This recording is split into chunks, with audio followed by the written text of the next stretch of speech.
Hello friends. आज हम पढ़ेंगे सर्कुलेटरी सिस्टम। तो चलिए शुरू करते हैं। हार्ट के चार चैम्बर्स हैं, ये शेप है हार्ट की। तो हार्ट के चार चैम्बर्स हैं, एक, दो, तीन, चार। तो ऊपर वाले चैम्बर को कहते हैं एट्रियम। एट्रियम, है ना। ATIRIUM, है ना, राइट एंड लेफ्ट एट्रियम। तो इन्हें कहेंगे एट्रियम, या सिंगुलर में कह देते हैं ऑरिकल। AURICLE, auricle. तो ये जो नीचे वाला हिस्सा है हार्ट का, इसे कहते हैं वेंट्रिकल। इसे कहेंगे ventricles, right and left ventricles, ठीक। तो खून ऑक्सीजन या न्यूट्रिएंट्स सारी बॉडी को सप्लाई करने के बाद छोटी छोटी पाइपों से खून आ जाता है बड़ी पाइप में, यानी कि इंफीरियर वेना केवा में। हार्ट के नीचे के हिस्से में बड़ी पाइप में आ जाता है इंफीरियर वेना केवा में।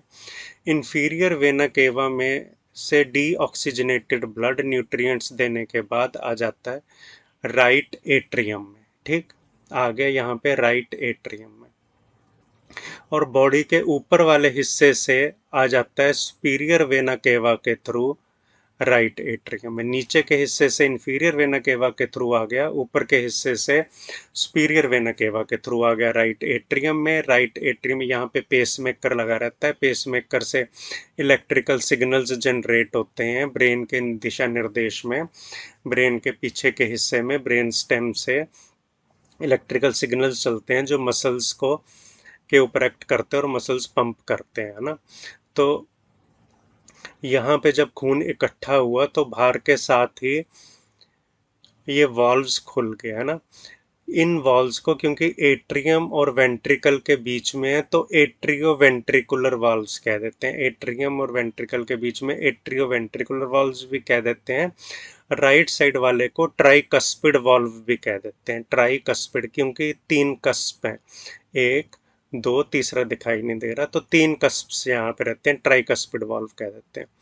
तो एट्रियम से आ गया ब्लड वेंट्रिकल के अंदर, राइट वेंट्रिकल के अंदर, है ना। फिर वो पेसमेकर की वजह से, इलेक्ट्रिकल सिग्नल की वजह से हार्ट ने जोर से पंप किया। पंप करने के बाद ब्लड चला गया लंग्स की तरफ ऑक्सीजन लेने के लिए। लंग्स की तरफ चला गया। लंग्स की तरफ जिस पाइप में जाएगा उसको कहेंगे pulmonary artery. Pulmonary artery. Artery की डेफिनेशन ये होती है, ऐसी ब्लड वेसल जो हार्ट से लेके सारी बॉडी को सप्लाई करे। ब्लड हार्ट से लेके जाए और सारी बॉडी को सप्लाई करे। और वेन्स की डेफिनेशन होती है जो सारी बॉडी से वापस हार्ट की ओर आए, तो ये वेन हो गई, है ना।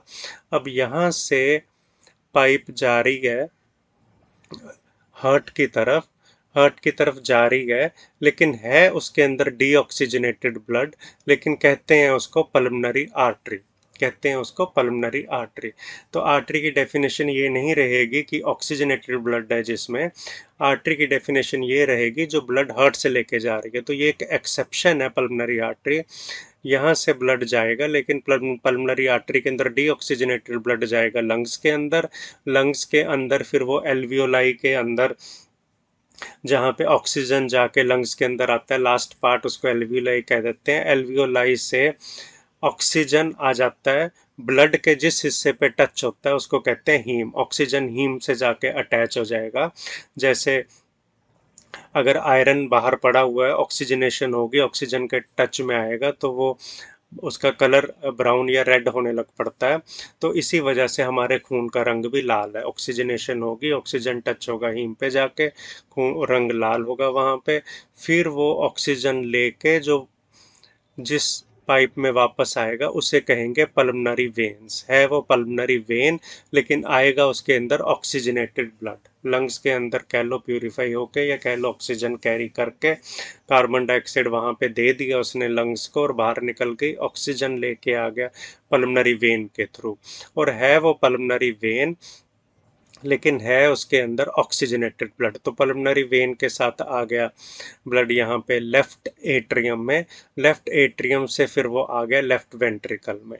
लेफ्ट एट्रियम और लेफ्ट वेंट्रिकल के बीच में ये जो जो atrio ventricular, left atrio ventricular valve हैं, इन्हें बाइकस्पिड वाल्व भी कह देते हैं, क्योंकि इसके अंदर सिर्फ दो ही वाल्व हैं।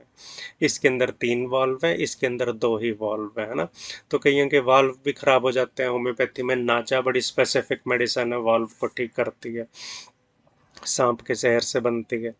तो लेफ्ट एट्रियम से आ गया लेफ्ट वेंट्रिकल में, लेफ्ट वेंट्रिकल में आ गया। यहाँ से जब फिर हार्ट जोर से पंप करेगा तो खून चला जाएगा बड़ी पाइप में, इसे कहते हैं एओर्टा, इसे कहेंगे एओर्टा। और ये बड़ी पाइप में जब चला गया, यहाँ पे भी वाल्व होंगे, ये वाल्व खुलेंगे। जब ये पल्मोनरी आर्टरी में गया, यहाँ पे भी वाल्व रहेंगे और यहाँ पे भी वाल्व रहेंगे। पल्मोनरी वाल्व भी कह देते हैं इसे, और इसे एओर्टिक वाल्व भी कह देते हैं, और इनको सेमी ल्यूनर वाल्व्स भी कह देते हैं, आधे चंद्रमा की तरह के वाल्व, है ना। तो यहाँ से फिर खून जब पंप किया तो पंप करके चला गया एओर्टा में। एओर्टा से, एओर्टा एक बड़ी पाइप रही, यहाँ से फिर छोटे छोटे पाइपों से ऊपर चला गया, कैरोटिड आर्टरीज के थ्रू चला गया ब्रेन में। फिर वो पाइप ऐसे घूम के नीचे आ गई, तो नीचे आके पाइप फिर अलग अलग बॉडी के सभी हिस्सों में चला गया। तो ऐसे बॉडी सप्लाई होगा और ये ऐसे सर्कुलेशन चलता रहेगा, हर सारी बॉडी को सप्लाई किया।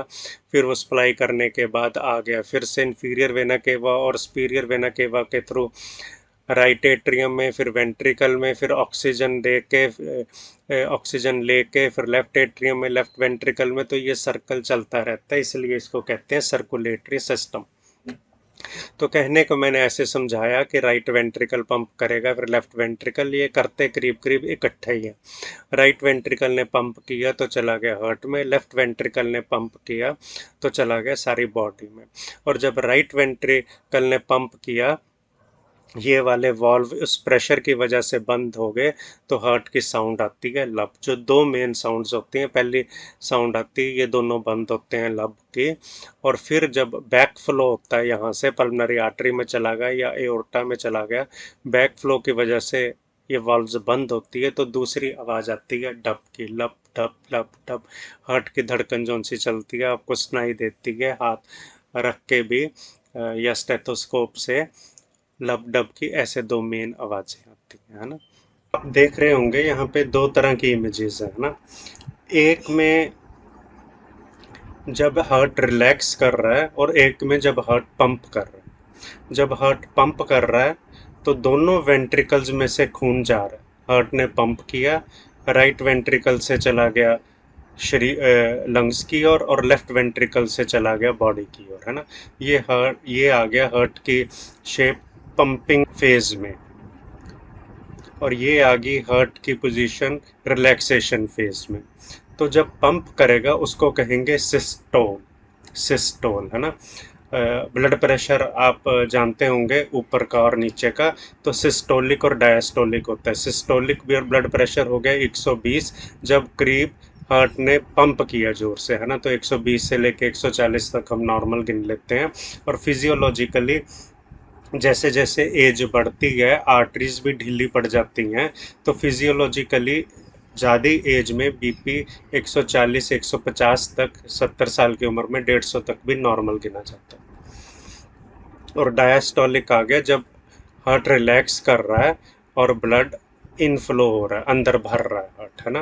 करीब 72 बारी 1 मिनट में धड़कता है दिल, तो इनफ्लो हो रहा है। तो ऊपर का डायस्टोलिक हो गया करीब 80 से लेके 90 तक हम गिन लेते हैं नॉर्मल, 70 से लेके 90 तक। और ऊपर वाला गिन लेते हैं हम करीब 110 से लेके 140 तक नॉर्मल गिन लेते हैं, ना। तो ये हो गया सिस्टोलिक और ये हो गया डायस्टोलिक, पंपिंग और रिलैक्सेशन फेज। तो ये आ गई आर्टरी की शेप, वेन्स की, कैपिलरी की। आर्टरी बहुत ज़्यादा थिक होती है आर्टरी, है ना, क्योंकि ब्लड का इतना ज़्यादा प्रेशर उसने झेलना है ना। तो आर्टरी की वॉल्स बहुत थिक होती हैं। तो 3 लेयर्स होती हैं ये मसल्स की, ये थिक होती हैं। जो उनसे मेन प्रॉब्लम है leading cause of death zone सा है वो है आर्टीरियोस्क्लेरोसिस। आर्टरीज की थिकनिंग होने लग पड़ती है, कोलेस्ट्रॉल या कैल्शियम डिपॉजिट होने लग पड़ता है, उसकी वजह से क्लॉट बनने लग पड़ता है, या किडनी को खून नहीं मिलता, या बॉडी के किसी अंग में खून नहीं मिलता, या हार्ट को खुद ही खून नहीं मिलता तो हार्ट अटैक की प्रॉब्लम। तो लीडिंग कॉज ऑफ डेथ क्या है? आर्टीरियोस्क्लेरोसिस। तो वो जोन सा क्लॉट है वो बनेगा इस मसल के अंदर, यहाँ पे नहीं बनेगा कि नैरोइंग होएगी।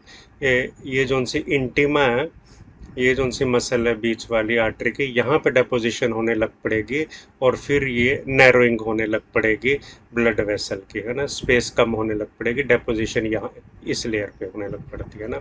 तो आर्टरीज बहुत थिक रहेगी, वेन्स उससे ज़्यादा कम थिक रहेगी, है ना, वेन्स उससे कम थिक रहेगी। कैपिलरीज जोन सी हैं, आर्टरीज आगे चल के और बारीक हो जाती हैं, उन्हें कहते हैं आर्टीरियोल्स, और आर्टीरियल्स आगे चल के बन जाती हैं कैपिलरीज, बिल्कुल ही बारीक हो जाती है। कैपिलरी जो सा शब्द है ग्रीक वर्ड से लिया गया है, जिसका लिटरली मीनिंग होता है हेयर लाइक, है ना, तो बाल की तरह जो पतली होती है। Capillaries single layer of muscle की होती हैं, बीच बीच में यहाँ होल्स भी होते हैं, जो चीज़ डिफ्यूज सीधा ना कर पाए वो होल्स के थ्रू पास आउट हो जाती है।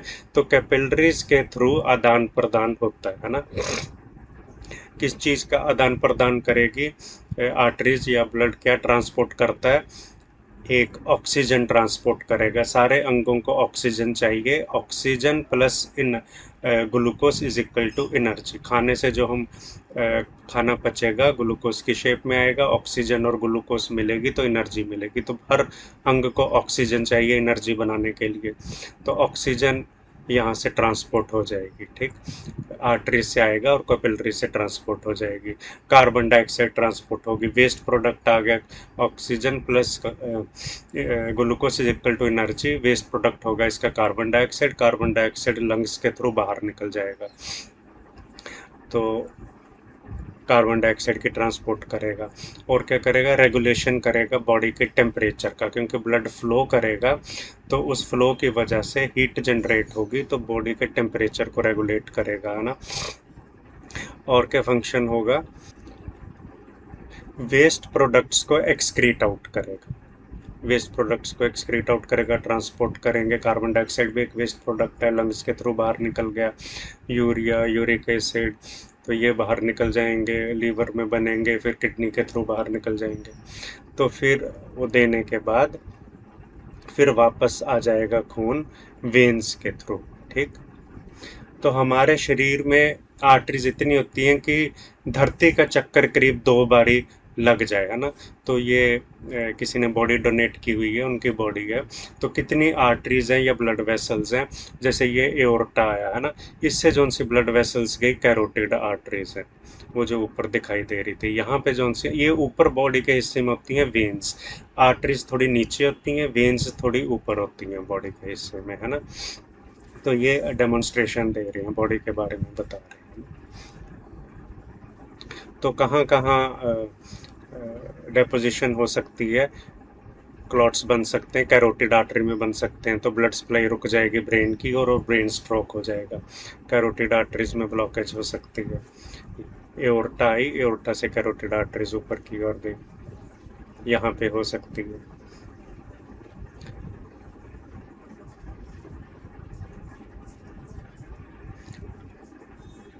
तो ये आ गई इलियाक आर्टरीज, इलियाक आर्टरीज में हो सकती है। ये दोनों फिर एओर्टा से दो आर्टरीज मेन की जो लोअर लिम्ब को सप्लाई होगी, यहाँ पे ब्लॉकेज हो सकती है, नीचे की लेग्स फिर पैरालिसिस हो जाएगा। तो यहाँ पे लाइव डेमोन्स्ट्रेशन दे रहे हैं, किसी भी आर्टरी में अगर क्लॉट्स बनने लग पड़े या एन्यूरिज्म होने लग पड़े, क्लॉगिंग होने लग पड़ी, तो ये एक ली है पाइप, जिसके अंदर समझ लो कि बारीक हो गई है उन क्लॉट्स की वजह से, ये वाली नॉर्मल आर्टरी है ना।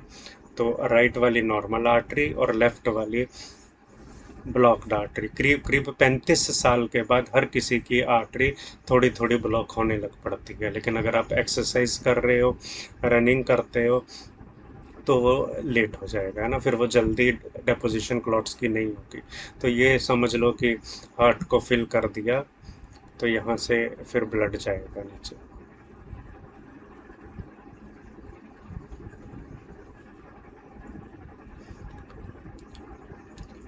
और ये ब्लड का फ्लो होना शुरू हो गया।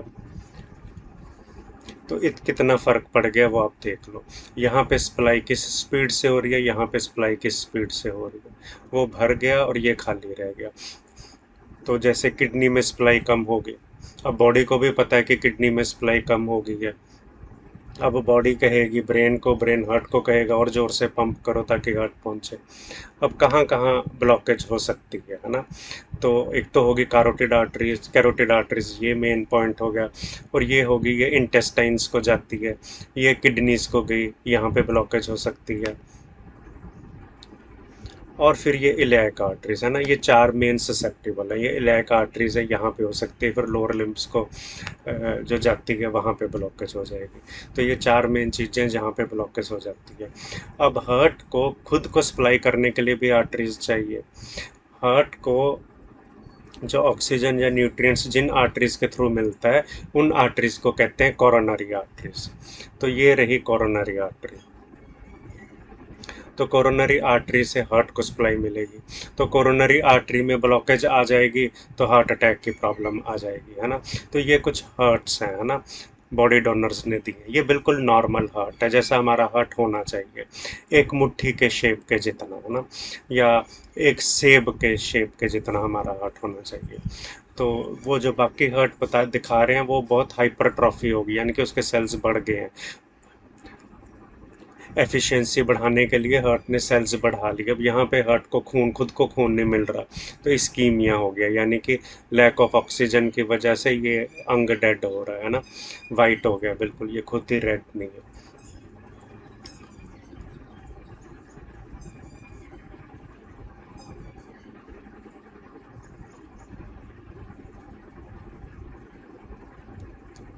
अब यहाँ पे इसकी शेप ये बिल्कुल ठीक है ना, एजेस जो से हैं ये बिल्कुल ठीक एजेस है, रेड है और एजेस बिल्कुल ठीक है। लेकिन यहाँ पे जो सा एज है बहुत कम रह गया, एज कम होने लग पड़ा है। और यहाँ पे एज अगर बिल्कुल ही डिस्ट्रक्ट हो जाए तो ब्लीडिंग हो जाएगी, एकदम से डेथ हो जाएगी, है ना। भीतर से भी आप देख लो, यहाँ पे खून की सप्लाई नहीं हुई, वाइट है ना, लैक ऑफ ब्लड सप्लाई है इस एरिया के अंदर हार्ट के। लेकिन यहाँ पे रेड है ना। तो एक और डेमोन्स्ट्रेशन दिखा रहे हैं, जैसे आर्टरी धीरे धीरे वो क्लॉट्स की वजह से फिर वो थिन होगी, है ना, थिन होगी, उसकी वॉल्स थिन होगी। थिन होने की वजह से फिर क्या हो सकता है, क्योंकि हार्ट पंप तेजी से कर रहा है, हार्ट पंप करते जा रहा है करते जा रहा है, और वो थिन हो गई तो क्या हो सकता है, उसका लाइव डेमोन्स्ट्रेशन है। तो हार्ट पंप कर रहा है कर रहा है, हार्ट पंप कर रहा है। अब जो थिन है आर्टरी, वहाँ पे इफेक्ट आ रहा है ना, उसकी वॉल्स पे इफेक्ट आ रहा है, जाके वहाँ पे टच होता है, और वॉल बहुत थिन है, वो कभी भी फट सकती है,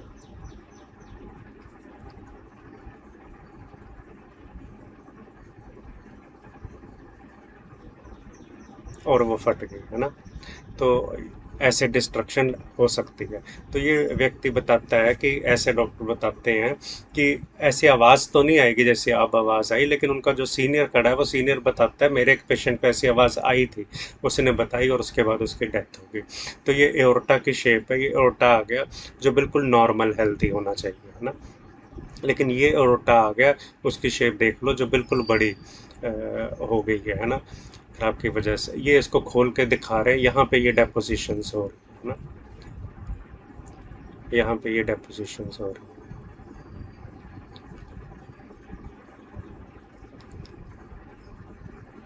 यहाँ पे है, यहाँ पे है, यहाँ पे अंदर को है, यहाँ पे है।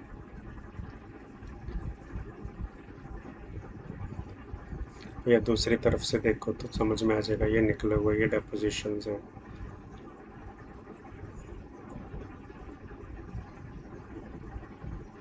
तो ये एओर्टा में हो गई है, जो बड़ी मेन सप्लाई जानी थी, तो मेन सप्लाई के अंदर ही हो गई है। अभी इसके अंदर तो और देखो कैसे बुरा हाल है, अगर आपका खाना पीना या एक्सरसाइज नहीं है। ये देखो, ये जो कितना ज़्यादा अंदर, ये बिल्कुल नॉर्मल है एओर्टा। ये हार्ट साथ में अटैच है, ये कैसे क्लॉटिंग होगी, इसे एन्यूरिज्म भी कह देते हैं। तो अंदर कैसे क्लॉट्स बन गए कैल्शियम और कोलेस्ट्रॉल के, कैसे बना हुआ है और ये कैसे बना हुआ है,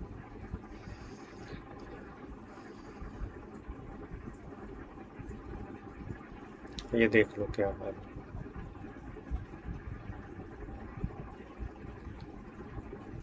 तो इसके लिए आपको क्या करना है, अच्छे से खाना पीने आपका ख्याल रखना है। रात को जब सूरज डूब जाए उसके बाद आपको खाना नहीं खाना है। एक्सरसाइज करनी है, डेली रूटीन में एक्सरसाइज करनी है। थोड़ी सी सैर करके, थोड़ी सी अगर रनिंग कर लोगे जल्दी की आपको प्रॉब्लम नहीं आने वाली है। नहीं तो आफ्टर 35 और 40 ईयर्स के बाद ये थोड़ी थोड़ी प्रॉब्लम्स हर किसी के आने लग पड़ती हैं। तो एक तो ये हो गया। एक मैंने हर्ट मुद्रा के बारे में वीडियो बनाया हुआ है, उसका लिंक डिस्क्रिप्शन में दे दूंगा। अपान वायु और वायु मुद्रा का मिला के बन गई हर्ट मुद्रा बन जाती है।